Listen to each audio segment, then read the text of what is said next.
Last episode, I explained how to figure out the strength of every planet in your chart. This episode, I'll explain how to figure out how much opportunity the planet gets to use its strength.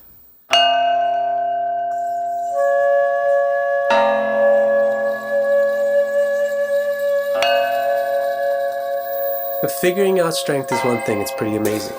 But knowing the opportunity that a planet has to use its strength is extremely important. Much, much more important than just knowing how much strength the planet has. Just like in real life, you may be strong or weak, but most of your result depends on how much opportunity you have. A strong person who has no opportunity to use his strength doesn't get anywhere. But a moderately strong person who has lots of opportunity gets everywhere. So this is very important for figuring out how to interpret the planets in your chart. This whole system is something that I've developed, my own math, etc. But it's entirely based on key statements from Brihat-Parashara Horashastra. There are statements in that book saying that the shad-bala alone is not enough. The shad-bala has to be factored against some other conditions, such as the phase of a planet and so forth. Only then can you understand how effective the planet truly is. So Parashara Horashastra explains that it's not just strength alone, but it's strength factored by opportunity. And so I've taken that principle and developed it into a complete system. If you use this system, it'll become much, much easier to read a chart. And you'll find that you won't have to resort to many complex, advanced esoteric techniques. You can just use the basic fundamental principles of astrology and get very, very accurate and useful results. Now, I can't teach you the whole technique, of course, with all the math and all the factors involved, because just telling a computer how to do that took thousands of lines of code. But what I can do is explain the essence of this technique. Then you can basically use it, you can be aware of it, and you can implement it in your own practice. If you want the exact calculation of the planets in your chart or somebody else's chart, then you can get my complete chart assessment reading. In order to get one of those, just go to my website, victorcara.com, and add a / and an R2 to that address, and that'll take you right to the page.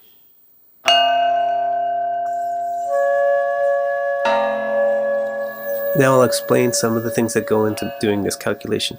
The most important thing for assessing whether a planet can actually use its strength is to see how much it affects the ascendant degree, either by conjunction or by aspect.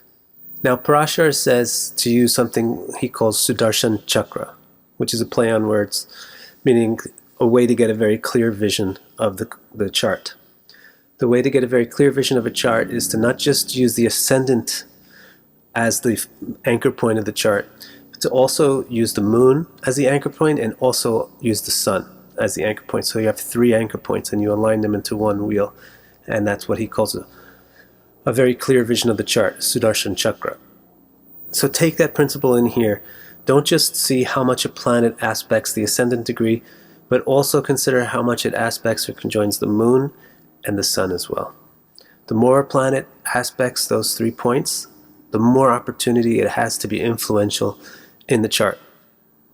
Now, these 3 levels of the SUDARŠ chakra are not equally important. The most important is the ascendant. That's like 100% importance. The moon is like 75%, and the sun is like 50%. So factor that in as well. Now, another thing besides directly aspecting the ascendant degree, another important thing to look at is to see how much the planet aligns with the ascendant degree, regardless of whether it has an aspect or not. So for example, if the ascendant degree is 15, and you have another planet at 14, it's very well aligned with the ascendant degree, even if it's in the 6th house or the 8th house or the 2nd house or the 12th house and it's not aspecting the ascendant directly. Still, it's aligned with the ascendant degree, and that's going to improve its ability to be effective. It's going to give it opportunity to use its strength in the chart. The reason why is because the ascendant degree becomes the most sensitive point in each house. So if your ascendant degree is 15, and 15 degrees of the 2nd house is the most sensitive point of the 2nd house. If a planet wants to influence the second house, it has to do so through the 15th degree. And for the third house, it's also 15. Every house, the sensitive point or the cusp, as we sometimes say, you could call it the door. The door of that house is the same degree as the ascendant has. So if a planet lines up with the ascendant degree, then its aspects and its presence are going to influence the houses more strongly than if it's out of alignment with the ascendant degree. And again, apply this principle to the SUDARŠ chakra. So it's not just to the ascendant degree, but to a lesser weight to the moon's degree and to a still lesser weight to the sun's degree. And finally, in this group of factors, consider the aspect that the planet puts to the ascendant lord. Not just the ascendant degree, but to the lord of the ascendant. The more a planet can aspect the lord of the ascendant, the more influence it gets in that chart. So this is the first group of factors that I consider when making the calculations in the complete chart assessment. This is the first group of factors that are in my system of determining how prominent a planet is in the chart.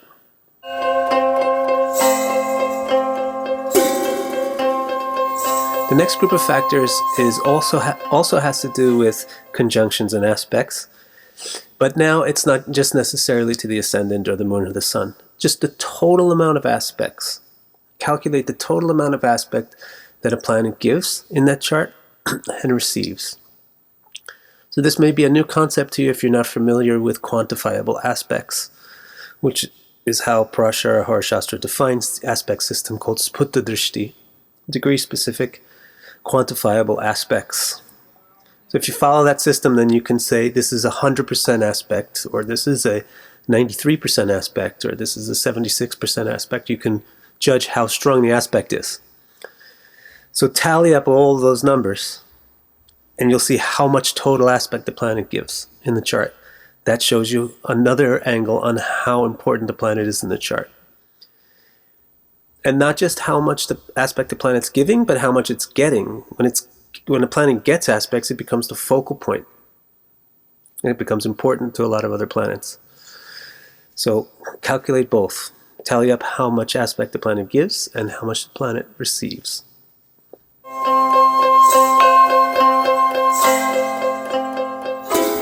Now in the third group of factors, let's think about the houses. Different houses have different prominence. Right? The Kendras are very prominent. Of the Kendras, the 10th is the most prominent. The Konas are the next prominent. Of the Konas, the 9th is the most prominent. And then the rest of the houses are pretty out of the limelight. So quantify all that and then see which house the planet occupies and which houses the planet owns. If a planet owns or occupies houses that are prominent, then it becomes more prominent.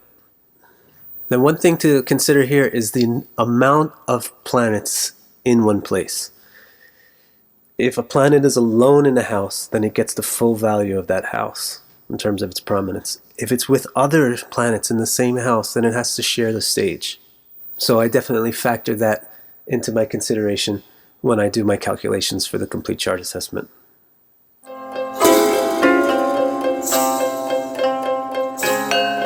Now the final group of factors is miscellaneous factors. First of all, there's a consideration of dispositing. Dispositing means being the host of another planet. So a planet that disposits an important other planet gets a boost to its prominence. If you disposit the first lord, the sun or the moon, you should get a boost. And another thing that boosts a planet's importance in a chart is if it's the final dispositor of any planet. Final dispositor means if there's no further dispositor. For example, let's say if Jupiter is in Libra, then Venus is Jupiter's dispositor. And then if in the same chart Venus is in Taurus, then Venus doesn't have any other dispositor. So Venus is the final dispositor of Jupiter. Or if you say you have Jupiter in Libra, then you have Venus in Virgo. That makes Mercury Venus's dispositor and Jupiter's second dispositor. Then if you have Mercury in Gemini, then Mercury becomes the final dispositor for both Venus and Jupiter. So Mercury gets boosts to its importance. because it's the final root, the final dispositor for both of those planets. So I factor that into my calculation as well. And another very important thing to factor into the calculation is proximity to the nodes, Rahu or Ketu. The more a planet gets close to a node, the more it gets amplified. Also, the more planets get close to a node, the more that node gets prominence and importance in the chart. And finally, I give a boost in importance to the planet that has the initial dasha.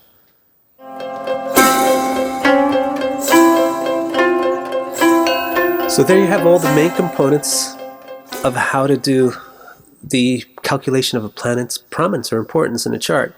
You don't have the exact math because it's just too much to give you.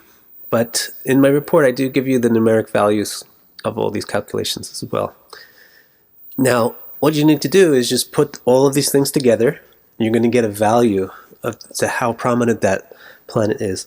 Then what you want to do is use that prominence number, the prominence value, use it with the shad-bala value. So multiply the shad-bala value by the prominence.